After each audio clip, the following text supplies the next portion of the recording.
भारत का वर्तमान और भारत का भविष्य आदिवासी समाज के बिना पूरा नहीं होता।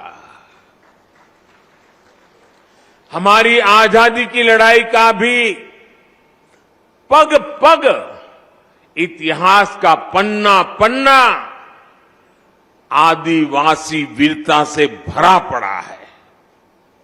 1857 की क्रांति से भी पहले विदेशी हुकूमत के खिलाफ आदिवासी समाज ने संग्राम का बिगुल फूंका था।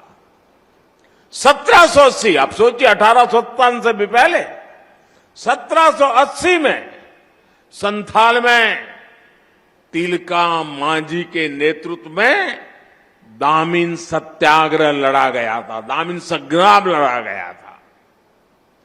1830-32 में बुधू भगत के नेतृत्व में देश लरका आंदोलन का गवाह बना। 1855 में आजादी की यही ज्वाला सिद्धू कान्हा क्रांति के रूप में जल उठी। इसी तरह भगवान बिरसा मुंडा ने लाखों आदिवासियों में क्रांति की ज्वाला प्रज्वलित की। वो बहुत कम आयु में चले गए, लेकिन उनकी ऊर्जा, उनकी देशभक्ति और उनका हौसला ताना भगत आंदोलन जैसी क्रांतियों का आधार बना। साथियों, गुलामी के शुरुआती सदियों से लेकर 20वीं सदी तक आप ऐसा कोई भी कालखंड नहीं देखेंगे जब आदिवासी समाज ने स्वाधीनता संग्राम की मशाल को थामे न रखा हो। आंध्र प्रदेश में अल्लूरी सीताराम राजू गारू के नेतृत्व में आदिवासी समाज ने रंपा क्रांति को एक नई धार दे दी थी। और राजस्थान की ये धरती तो उससे भी बहुत पहले ही आदिवासी समाज की देशभक्ति की गवाह रही है। इसी धरती पर हमारे आदिवासी भाई बहन महाराणा प्रताप के साथ उनकी ताकत बनकर के खड़े हुए थे। साथियों, हम आदिवासी समाज के बलिदानों के ऋणी हैं, हम उनके योगदान के ऋणी हैं।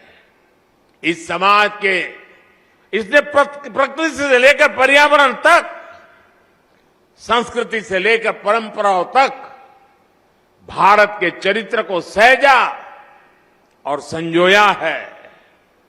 आज समय है कि देश इस ऋण के लिए, इस योगदान के लिए आदिवासी समाज की सेवा कर उनका धन्यवाद करे।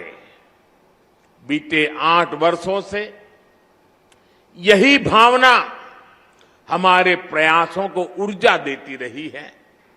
आज से कुछ दिन बाद ही 15 नवंबर को भगवान बिरसा मुंडा की जयंती पर देश जनजातीय गौरव दिवस मनाएगा।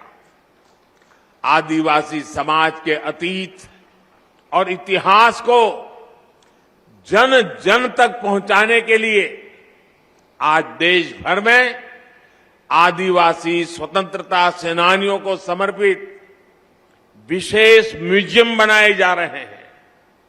जिस भव्य विरासत से हमारी पीढ़ियां वंचित रह रही थी, वो अब उनके चिंतन का, उनकी सोच का और उनकी प्रेरणाओं का हिस्सा बनेगी। भाइयों बहनों, देश में आदिवासी समाज का विस्तार और उसकी भूमिका इतनी बड़ी है कि हमें उसके लिए समर्पित भाव से काम करने की जरूरत है। राजस्थान और गुजरात से लेकर पूर्वोत्तर और ओडिशा तक विविधता से भरे आदिवासी समाज की सेवा के लिए आज देश स्पष्ट नीतियों के साथ काम कर रहा है। वनबंधु कल्याण योजना के जरिए आज जनजातीय आबादी को पानी, बिजली, शिक्षा, स्वास्थ्य और रोजगार के अवसरों से जोड़ा जा रहा है। आज देश में वन क्षेत्र भी बढ़ रहे हैं, वन संपदा भी सुरक्षित की जा रही है और साथ ही आदिवासी क्षेत्र डिजिटल इंडिया से भी जुड़ रहे हैं। पारंपरिक कौशल के साथ साथ आदिवासी युवाओं को आधुनिक शिक्षा के भी अवसर मिले, इसके लिए एकलव्य आदिवासी विद्यालय भी खोले जा रहे हैं। यहां इस कार्यक्रम के बाद मैं जामुगोड़ा जा रहा हूं, जहां गोविंद गुरुजी के नाम पर बनी यूनिवर्सिटी के भव्य प्रशासनिक कैंपस का लोकार्पण करूंगा। साथियों, आज आपके बीच आया हूं तो एक और बात भी मेरा बताने का मन करता है। आपने देखा होगा, कल शाम ही मुझे अहमदाबाद से उदयपुर ब्रॉडगेज लाइन पर चलने वाली ट्रेन को हरी झंडी दिखाने का अवसर मिला है। 300 किलोमीटर लंबी इस रेल लाइन का ब्रॉडगेज में बदलना राजस्थान के हमारे भाई और बहनों के लिए भी बहुत महत्वपूर्ण है। इस परिवर्तन से राजस्थान के अनेक आदिवासी क्षेत्र गुजरात के आदिवासी क्षेत्रों से जुड़ जाएंगे। इस नई रेल लाइन से राजस्थान के टूरिज्म को भी बड़ा लाभ होगा, यहां के औद्योगिक विकास में भी मदद मिलेगी। इससे युवाओं को रोजगार की भी नई संभावनाएं बढ़ेगी। साथियों, अभी यहां मानगढ़ धाम के संपूर्ण विकास की चर्चा भी हुई है। मानगढ़ धाम के भव्य विस्तार की प्रबल इच्छा हम सभी में है। इसके लिए राजस्थान, गुजरात, मध्य प्रदेश और महाराष्ट्र को मिलकर काम करने की आवश्यकता है। मेरे यहां चारों राज्य और सरकारों से आग्रह है कि इस दिशा में विस्तृत चर्चा करें, एक रोड मैप तैयार करें, ताकि गोविंद गुरु जी का स्मृति स्थल भी पूरे विश्व में अपनी पहचान बनाए। मुझे विश्वास है मानगढ़ धाम का विकास इस क्षेत्र को नई पीढ़ी के लिए प्रेरणा का एक जागृत स्थल बनाएगा। को पहली बार लगा, दशकों के बाद जो वहां पे पूज्य संतजन आए थे, देश और दुनिया से आने वाले श्रद्धालु आए थे, उनको लगा कि वास्तव में गंगा का जल भी निर्मल हो सकता है, और वह उन्होंने प्रयागराज कुंभ के अवसर पर भी उन्हें देखने को प्राप्त हुआ था।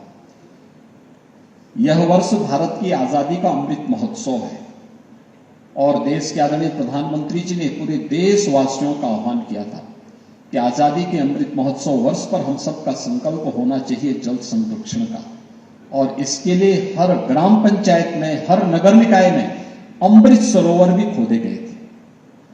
बड़े पैमाने पर अकेले उत्तर प्रदेश के अंदर अब तक हम लोग 58,000 से अधिक ग्राम पंचायतों में अमृत सरोवर के सभी कार्यक्रम पूरे कर चुके हैं, और हर नगर निकाय में भी अमृत सरोवर के कार्यक्रम में एक स्वस्थ प्रतिस्पर्धा को आगे बढ़ाया है। उत्तर प्रदेश देश के उन राज्यों में है जिसने 2018 में ही अपने यहां प्लास्टिक को पूरी तरह बैन कर दिया था।